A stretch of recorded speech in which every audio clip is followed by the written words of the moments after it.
Donc le thème, c'est l'histoire de la réduction du temps de travail et l'actualité des 32 heures. Alors, cette idée de réduction du temps de travail, elle est bien sûr liée à tout moment à la lutte des classes, avec des avancées, avec des reculs, exactement comme pour les autres revendications. Et la revendication de la réduction du temps de travail, elle vient à partir de 1830.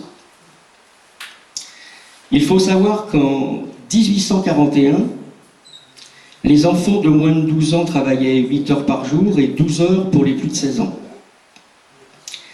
Et à cette époque, on travaille entre 15 et 17 heures par jour. Il y avait une mortalité des femmes et des enfants qui était excessivement importante.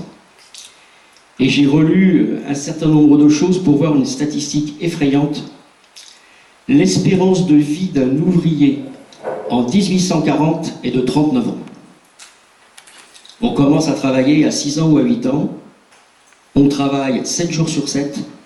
On meurt à 39 ans. Voilà quelles étaient les conditions de surexploitation à cette époque. Alors, il va y avoir un premier décret en 1848 qui fixe pour la première fois la journée de travail à 12 heures, soit 84 heures par semaine, puisqu'on travaille 7 jours sur 7. Mais le patronat et les libéraux, il y en avait déjà des libéraux à l'époque, et puis il y en a un nouveau ce matin qui s'est installé, vont peser pour remettre en cause l'intervention de l'État. Et ils imposent sous le Second Empire, alors que le pays va s'industrialiser fortement à cette époque, l'allongement de la durée du travail et le renforcement de l'exploitation. Je vais simplement vous citer ce que dit l'historien Pierre Pierrat, qui rapporte ses propos tenus par un patron du textile à l'adresse d'un inspecteur des fabriques. Et cet homme dit « La science économique veut que l'homme, dût-il y périr, doit toujours suivre le rythme de la machine qui, elle-même, pour assurer la prospérité, ne doit jamais s'arrêter. » Cette phrase est une expression extraordinaire de la volonté du capital de surexploiter aujourd'hui, à cette époque et aujourd'hui encore, la classe ouvrière. Alors, c'est au sein de la première internationale en 1864 que la revendication de la journée de 8 heures voit le jour. Elle sera popularisée en France par le Parti ouvrier de Jules Guesde. Et le Congrès ouvrier socialiste qui se réunit à Paris en 1889 décide d'inviter les travailleurs de tous les pays à organiser chaque année une journée de revendicative internationale. Et la date est fixée au 1er mai, qui devient de fait une grande journée de lutte internationale pour la réduction du temps de travail. Le 1er mai est né à Paris, dans ce congrès socialiste. 1892, la durée de 11 heures par jour pour les femmes et les enfants, dans l'industrie. Et il y a, pour la première fois, l'interdiction du travail de nuit pour les femmes et les enfants. 1892. Alors mes camarades, il y a 10 ans, l'Union européenne a rétabli le travail de nuit pour les femmes dans l'industrie. En 1892, on abolit le travail de nuit des femmes. Il y a 10 ans, l'Union européenne réintroduit le travail de nuit pour les femmes. Je veux dire que là, on a tout le mouvement de la société, tout le combat de classe. Et c'est la loi Millerand qui organise une première transition vers la journée de 10 heures dans l'industrie en 1900, donc 10 heures par jour, 70 heures par semaine, parce qu'on travaille toujours 7 jours sur 7. Et enfin, en 1906, c'est l'instauration du repos dominical. Et en 1919, au lendemain de la Première Guerre mondiale, la durée légale du travail est fixée à 8 heures par jour sur 6 jours, soit 48 heures par semaine. Et puis, l'autre grande période qui va bientôt arriver, c'est le Front populaire, la grève générale, les occupations d'usines, 1936, et la grande revendication de la durée hebdomadaire à 40 heures. Ce sont les 40 heures en 36, plus 2 semaines de congés payés. C'est-à-dire que pour la première fois, on associe à la fois la réduction du temps de travail par semaine et des congés payés. Rappelez-vous les images des salariés qui partent pour la première fois avec leur vélo en vacances découvrir la mer. Léo Lagrange est nommé sous-secrétaire d'État aux loisirs et on organise aussi les tickets pour les trains pour partir en vacances. C'est la première fois. Et puis, qu'est-ce qui va se passer ensuite? Il va y avoir la désagrégation du Front populaire. Et en 1938, Daladier promulgue un décret autorisant la semaine de 48 heures pour 3 ans. C'est-à-dire que vous avez les acquis du Front populaire. Dès 1938, la bourgeoisie, le capital et le patronat repartent à l'attaque et réduisent à nouveau les acquis. Puis la semaine de 60 heures est généralisée et on peut travailler 11 heures par jour. Donc là, on mesure bien les avancées et les reculs qui sont à chaque fois une question de rapport de force dans la société. Pendant la guerre, le régime de Vichy supprime la journée de 8 heures et les 2 jours de repos par semaine. Et enfin, à la Libération, dans un rapport de force extraordinaire, une CGT à 5,5 millions d'adhérents, un parti communiste à 29% des voix, une société en mouvement et une situation pré-révolutionnaire permet d'aller bien plus loin de ce que prévoyait le programme du Conseil national de la résistance. C'est la sécurité sociale, les conventions collectives, les comités d'entreprise, les nationalisations, face à un patronat désorganisé et discrédité par la collaboration. Je rappelle à ce sujet que l'IHS a découvert un document assez saisissant d'une lettre du patronat varois de juillet 1940 faisant allégeance au maréchal Pétain. Le patronat varois, dès 1940, fait allégeance au maréchal Pétain. Alors, dans ce contexte, le gouvernement abroge à la Libération les textes de Vichy sur la durée du travail. C'est le retour aux 40 heures obtenu en 1936. Et la phrase d'Ambroise Croizat sur la sécurité sociale, ce sont des conquis sociaux, rien n'est acquis, ce sont des conquis sociaux. En matière de réduction de travail, la phrase d'Ambroise Croizat est tout à fait juste, ce sont des conquis sociaux qui sans cesse sont menacés par la bourgeoisie. Les heures supplémentaires donnent lieu pour la première fois à des majorations de salaire, plus 25% de 40 à 48 heures, plus 50% au-delà. On est aussi, avec la loi El Khomri, en pleine actualité sur ces questions. Ce qui a été obtenu à cette époque-là est également remis en cause. Et en 1946, chaque branche de l'industrie définit ses horaires de référence. Et enfin, cette même année en 1946, c'est la retraite qui est fixée à 65 ans. Donc on voit bien le cheminement à travers les années en fonction des rapports de force, comment au fur et à mesure on avance sur la réduction du temps de travail et également sur les congés payés. En 1955, il va y avoir une grève chez Renault tout à fait importante qui va conduire en 1956 à arracher pour tout le monde la 3e semaine de congés payés. Là encore, c'est à partir de la bataille qu'il y a eu chez Renault, et Renault à l'époque, on disait qu'en Renault s'enrhume, c'est la France qui tousse, c'était bien ça, c'était un enjeu considérable. En décembre 1962, les métallos de Renault obtiennent la 4e semaine de congés payés. Là encore, l'avant-garde ouvrière, dans une lutte très importante, arrache une conquête excessivement importante qui va permettre ensuite d'obtenir plus loin la 4e semaine de congés payés. 68, c'est la grève générale, dans une situation où le mouvement a mûri depuis 63 et la grève des mineurs, et cette grève générale de 68 va amener le 16 mai 69 tous les salariés à obtenir la 4e semaine de congés payés. C'est là en même temps, quand on revoit ce cheminement, on s'aperçoit que ces conquis sociaux ne sont pas lointains. Hein. C'est proche. Tout est proche. En 1981, Mitterrand est élu président de la République et en 82, la durée légale passe à 39 heures, payées 40. Et on obtient la 5e semaine de congés payés et également la retraite à 60 ans. On voit bien dans ce contexte qu'aujourd'hui, alors l'offensive qui est menée contre les acquis sociaux, on remet en cause les conquis de 36, les conquis de 45 et les conquis du lendemain de la grève générale. C'est clair.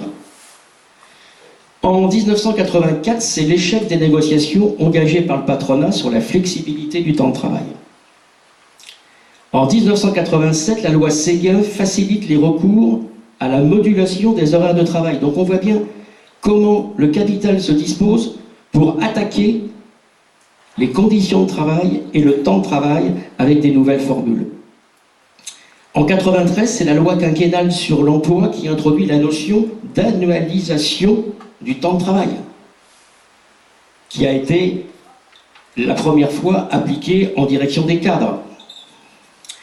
En 1996, c'est la loi d'Eurobien qui organise une réduction du temps de travail en échange d'un abattement de charges sociales.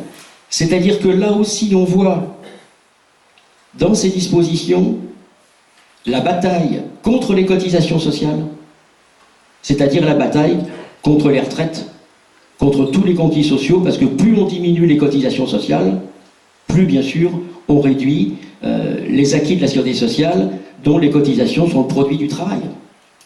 Et c'est vrai également pour les retraites. Et c'est vrai également pour le chômage et pour toutes les dispositions prises pour les accidents du travail. Ça a commencé là. Ensuite, 1998, c'est la première loi sur les 35 heures. Il y a une première disposition, dont d'ailleurs les VRP sont exclus, et je me souviens de mes allers-retours au cabinet du ministre Aubry à cette époque-là, parce qu'on ne considérait pas les VRP comme des salariés comme les autres. Et en 1999, c'est le vote final des 35 heures, avec les accords de RTT par branche. En janvier 2000, les entreprises de plus de 20 salariés passent aux 35 heures. Et le 1er janvier 2002, les entreprises de moins de 20 salariés passent aux 35 heures. C'est-à-dire qu'il a fallu attendre 2002 pour que l'ensemble des entreprises passent aux 35 heures. 2003 et 2004, c'est la réforme Fillon-Raffarin. C'est un premier coup contre les 35 heures et c'est l'accélération de la flexibilité du travail qui devient la lettre le fil conducteur de ces gouvernements, sachant que dès cette époque-là, l'objectif c'est de réduire le coût du travail, bien évidemment. En 2008, c'est le forfait cadre, 218 jours à 235 jours par an. Bon, le GICT a toujours lutté contre cette disposition, et quand on voit aujourd'hui l'enjeu du droit à la déconnexion, pour toute une série de salariés, et pas seulement les cadres d'ailleurs, où on doit être taillable et corvéable à merci avec son ordinateur pour les employeurs, la question du droit à la déconnexion s'intègre totalement à la bataille qu'on mène pour la réduction du temps de travail.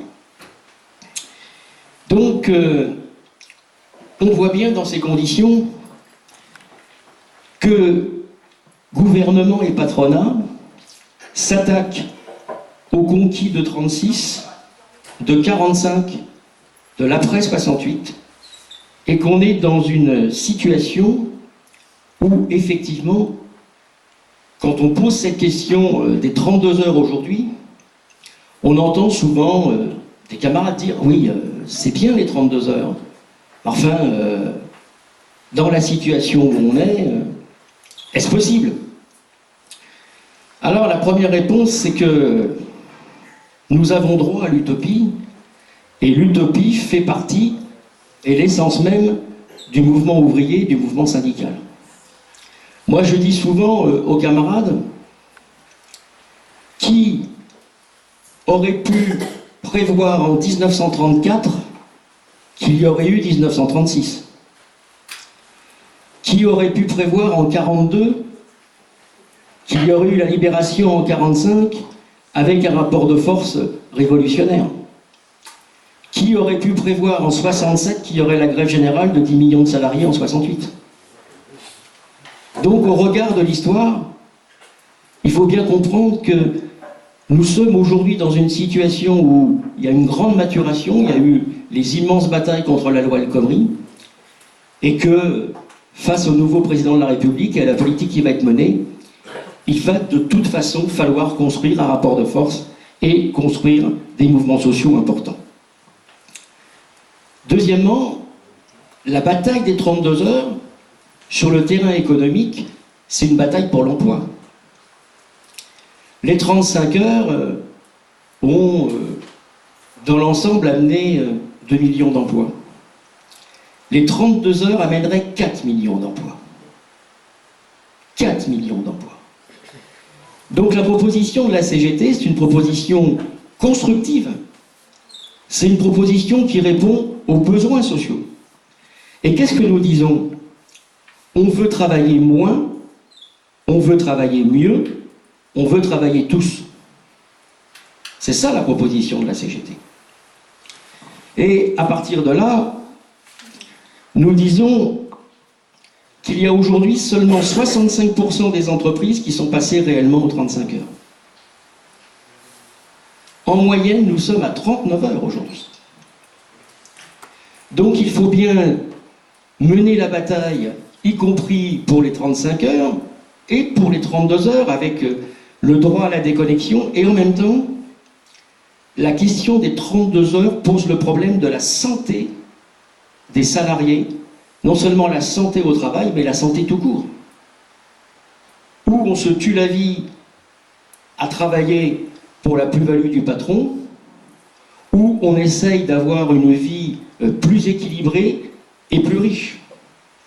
Donc, la CGT se bat pour le droit à la déconnexion, pour l'encadrement des forfaits jours, et l'institution obligatoire d'une négociation sur l'utilisation des outils numériques.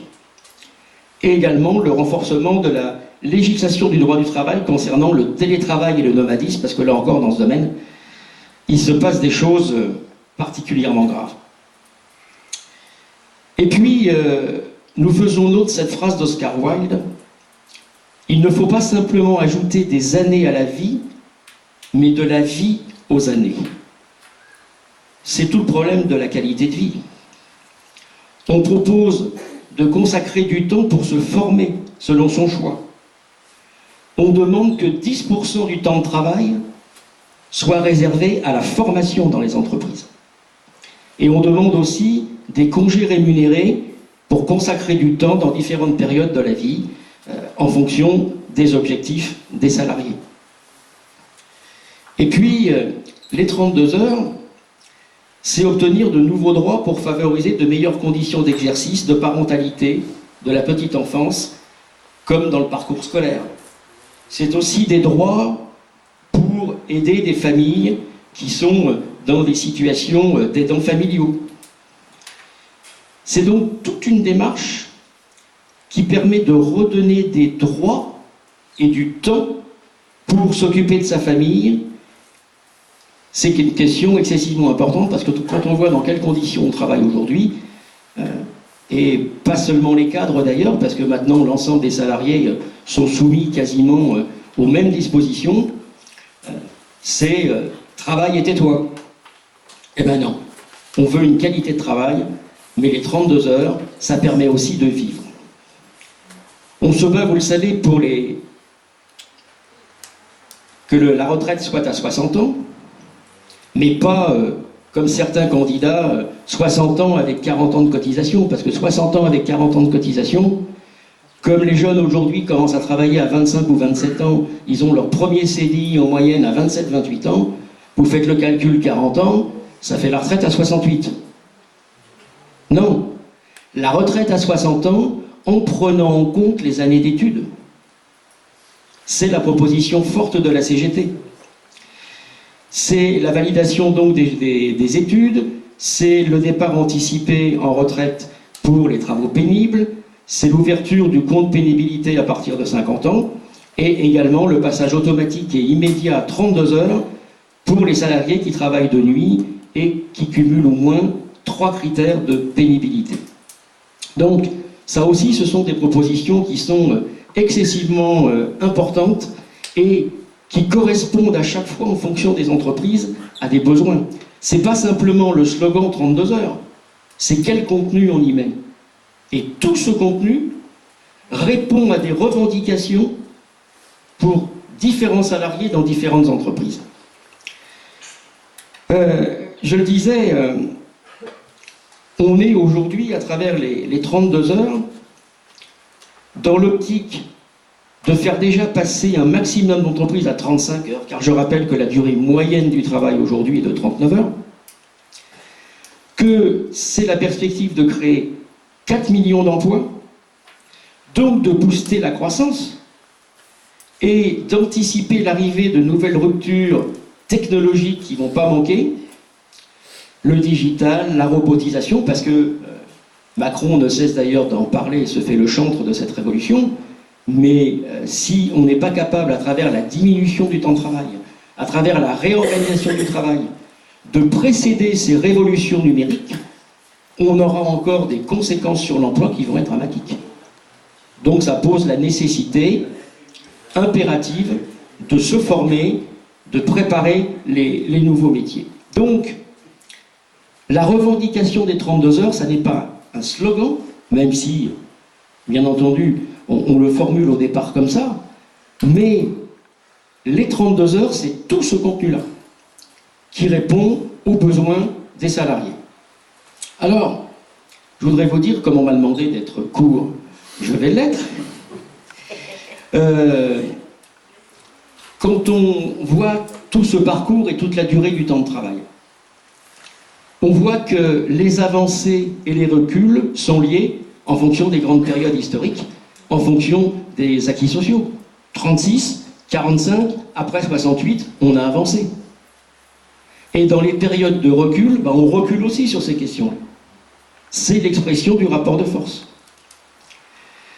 Alors, plus que jamais aujourd'hui, lutter pour les 32 heures, c'est également lutter pour sauvegarder nos conquis sociaux de 36, de 45, de 68, et en matière de temps de travail également de 82 et 2000.